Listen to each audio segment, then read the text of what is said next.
السلام علیکم ورحمۃ اللہ وبرکاتہ۔ مجھے امید ہے آپ سارے سننے والے مجھے اللہ کے فضل سے ٹھیک ہوں گے۔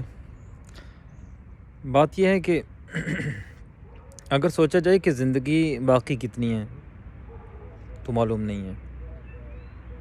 اگر سوچا جائے کہ جو باقی زندگی ہے اس میں نے کرنا کیا ہے تو یہ معلوم ہے، یہ مفہوم بھی ہے، معلوم بھی ہے، اور یہ شعور میں بھی آ سکتا ہے۔ دیکھیں، زندگی کے بڑے قیمتی سال آپ کے گزر گئے، میری زندگی کے قیمتی سال گزر گئے۔ ان گزرے سالوں میں مجھے کبھی بھی ایک بار احساس ہوا ہے کہ میں قرآن سمجھ کے پڑھ لوں؟ کبھی میں نے دل میں یہ بات لائی ہے کہ اللہ تعالیٰ کا کلام قیامت تک کے مسلمانوں کے لیے، بلکہ مسلمانوں کے لیے نہیں، ایک ایک انسان کے لیے ہدایت ہے۔ دیکھیں، ایک عقل مند کی عقل جواب دے جائے گی۔ دنیا کی بڑی سے بڑی ترقیاں بھی وہ ختم ہو جانے والی ہیں، ممکن ہے اس کو شکست ہو جائے، لیکن قرآن کی صورت میں ہمارے پاس جو اللہ نے شعور دیا ہے وہ قیامت تک باقی ہے۔ اللہ تعالیٰ نے قیامت تک کے بقا کے لیے کسی چیز کی گارنٹی نہیں دی ہے سوائے قرآن کے۔ کیوں؟ اس لیے کہ یہ قرآن ایک انسان کی ہدایت کا سورس ہے، ذریعہ ہے، سبب ہے، اور ہم زندگی کا قیمتی حصہ گزار دیتے ہیں تو ہمیں زندگی پوری یہ خیال نہیں آتا کہ ہم نے قرآن سمجھنا بھی تھا، اسی ہدایت لینی تھی۔ دیکھیں، ایک بندہ جب اس کی دنیا سے رخصتی اس کا دنیا سے رخصتی کا وقت آتا ہے تو اگر تو اس نے کسی کی حق تلفی کی ہے تو وہ فوراً اس کو لوٹانے کی کوشش کرے گا۔ اگر اس نے نمازیں چھوڑی ہیں تو اس کو خیال آئے گا کہ مجھے یہ نمازیں نہیں چھوڑنی چاہیے تھیں، اللہ سے معافی مانگے گا، یا رب العالمین میں ساری زندگی نمازوں کی پابندی نہیں کر سکا۔ اگر اس نے کسی کے اوپر ظلم و ستم کیا ہے تو اس کو کسی انسان پہ کیا گیا ظلم و ستم وہ اس کو نظر آئے گا۔ لیکن کتنی تکلیف کی بات ہے، کتنی اذیت والی بات ہے، اور کتنی ہی عبرتناک بات ہے کہ زندگی کا یہ جو وقت مرگ ہوتا ہے، وقت نزاع ہوتا ہے، یہ بڑا امپورٹنٹ ٹائم ہوتا ہے۔ ہم جب اس دنیا سے جاتے ہیں ساری زندگی قرآن سے ہدایت نہیں لیتے ہیں، ساری زندگی قرآن کو ہدایت کے لیے نہیں پڑھتے ہیں، ساری زندگی ہم قرآن سے غفلت کے ساتھ گزار دیتے ہیں، اور جب ہم رخصت ہو رہے ہوتے ہیں تو اس وقت ہمیں یہ خیال نہیں آ رہا ہوتا، اے اللہ میں نے اس قرآن سے ہدایت نہیں لی، اے اللہ میں بڑا ناکام رہا کہ میں نے اس قرآن کو کھول کے پڑھا نہیں، سمجھا نہیں، غور و فکر نہیں کی۔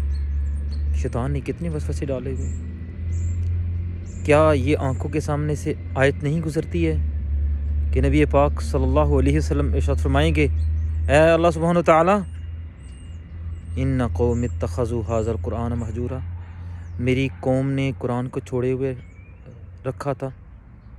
کیا یہ بھی ہماری آنکھوں کے سامنے نہیں آتا کہ اللہ تعالیٰ نے قرآن کے بارے میں کہہ دیا ہے کہ لا ریب فیہ؟ ہم دن میں کتنی ہی مشکوک چیزوں کے ساتھ گزار دیتے ہیں اپنا قیمتی وقت، تو جس کی گارنٹی اللہ تعالیٰ نے دی ہے، ہم اس شک و شبہ سے خالی کتاب کے ساتھ دن کے کچھ لمحے بھی نہیں گزارتے۔ کیا ہماری پریورٹی، ہماری ترجیح بس یہی بن گئی ہے کہ ہم نے قرآن کو ٹائم نہیں دینا، باقی دنیا کی ہر چیز کو ٹائم دینا ہے؟ میرے عزیز دوستو، میرے محترم بھائیو، یقیناً میرا تو ایمان ہے کہ جو وقت میرا قرآن کے ساتھ گزرا ہے، جو ٹائم میرا قرآن کے ساتھ سپینڈ ہوا ہے، جس وقت میں قرآن مجید کی صحبت میں تھا، جو ٹائم میرا قرآن مجید سیکھنے، سمجھنے، سمجھانے، دوسروں کو بتانے میں گزرا، وہ ٹائم میری زندگی کے ٹائم میں سب سے منفرد ہوگا، اور ممکن ہے مجھے نجات بھی اسی ٹائم کے ذریعے سے ملے جو ٹائم میں نے قرآن کریم کے ساتھ کسی بھی تعلق کو نبھاتے ہوئے گزارا ہے۔ کیا آپ نہیں سمجھتے کہ آپ کا ٹائم بھی بڑا قیمتی ہے، آپ کی زندگی بھی بڑی قیمتی ہے؟ کیا اس قیمتی زندگی کو ہم نے ایسے ہی ضائع کر دینا ہے کہ ہم نے ساری زندگی قرآن نہیں پڑھنا، نہ قرآن سیکھنا ہے، نہ سمجھنا ہے؟ میرے عزیز دوستو، وقت ابھی بھی باقی ہے۔ دیکھیے، یہ آپ ویڈیو دیکھ رہے ہیں، یہ ویڈیو پیغام آپ کے پاس پہنچ رہا ہے، آپ صحت و سلامتی کے ساتھ اور فرصت کے ساتھ آپ یہ پیغام سن رہے ہیں، اس کا مطلب ہے ہمارے پاس لمٹ ہے، ہمارے پاس ٹائم ہے، تو ہم ایک ویڈیو پیغام سننے کے لیے تو بیٹھ گئے، ہم فیس بک کو واٹس اپ کو کھنگالنے کے لیے بیٹھ گئے، لیکن ہم نے ساری زندگی تھوڑا سا وقت بھی نہیں دیا قرآن کو، سمجھنے کی کوشش نہیں کی، عمل کرنے کا جذبہ ہمارے اندر پیدا نہیں ہوا۔ میرے عزیز دوستو، قرآن شروع کرنے سے پہلے فاستعیذ باللہ من الشیطان الرجیم، شیطان سے اللہ تعالیٰ کی پناہ مانگنی ہوتی ہے۔ یہ بڑی حکمت والی بات ہے، اللہ تعالیٰ نے کہا ہے جب قرآن پڑھنے بیٹھو تو پہلے شیطان سے اللہ کی پناہ مانگ لیا کرو۔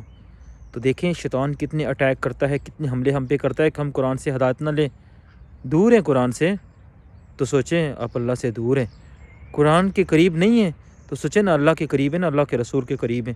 اللہ تعالیٰ ہمیں قرآن کے ذریعے سے اپنی اور اپنے حبیب صلی اللہ علیہ وسلم کی قربت نصیب فرمائے، آمین یا رب العالمین۔